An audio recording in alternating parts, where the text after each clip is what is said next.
God bless you, saints, and welcome to another edition of From the Pastor's Desk.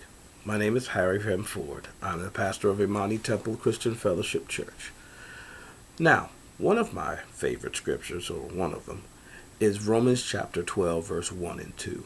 It says plainly, I beseech thee, my brethren or sister, by the mercies of God, that you present your body a living sacrifice, holy and acceptable unto God, which is your reasonable service. And be not conformed to this world, but be ye transformed by the renewing of your mind, so that you will be able to discern what is the good and acceptable and perfect will of God.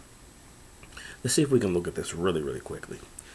It says, I beseech thee, or I'm begging you. And that's what I'm doing. I'm begging you, my brothers and sisters, by the mercy of God, because of God's mercy, that you present your body, that you give yourself as a living sacrifice, holy and acceptable unto God, which is your reasonable service, or the least you can do.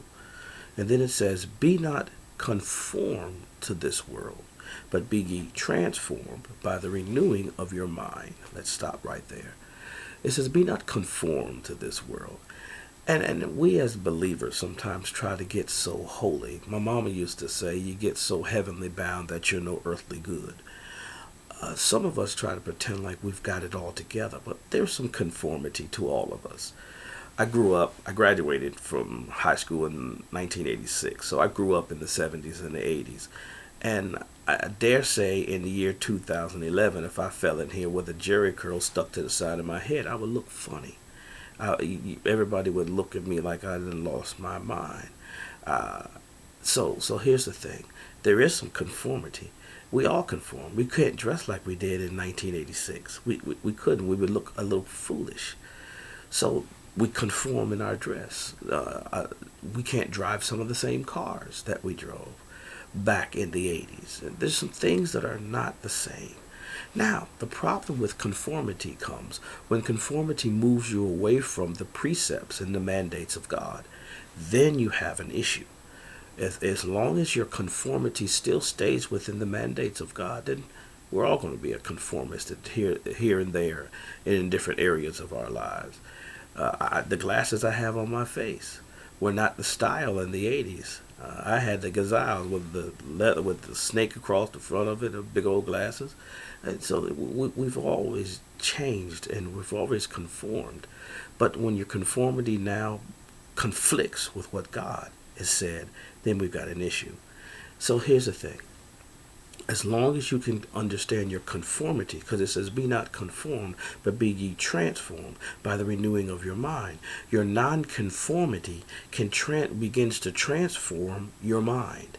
When you have decided to move away from what society calls the norm, your mind is transforming, and the transformation of your mind gives you the ability to discern, or gives you the ability to be able to figure out what is good and acceptable and perfect from God.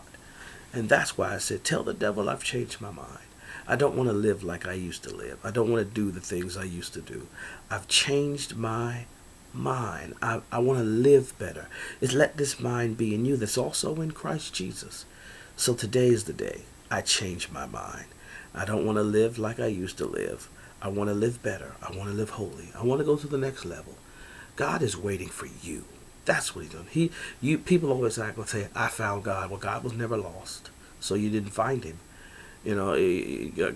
God found you because you were lost. And so here's the thing: today is the day that you begin to present your body as a living sacrifice, holy and acceptable, and you begin to realize that what's going around you is conformity. So be not conformed to the things of this world, but begin to transform your mind, for perception is reality. What an individual perceives is what they believe. So now, but in the transforming of your mind, your perception begins to change. And in your changing of your perception, you begin to discern the good, acceptable, and perfect will of God. Oh, it's not easy, because a lot of us have gotten used to some things. But trust me, tell the devil, I've changed my mind. I'm not the same person I used to be. How the song says, I looked at my hands and they looked new. I looked at my feet and they did too. Today is a new day. It's a better day than it's ever been before. Remember, today is the first day of the rest of your life. So give it your best shot. All right? Remember, I love you with all my heart and soul. And I'm praying for you and believing that the best is yet to come. For life is good. God bless you, and you have a wonderful, wonderful day.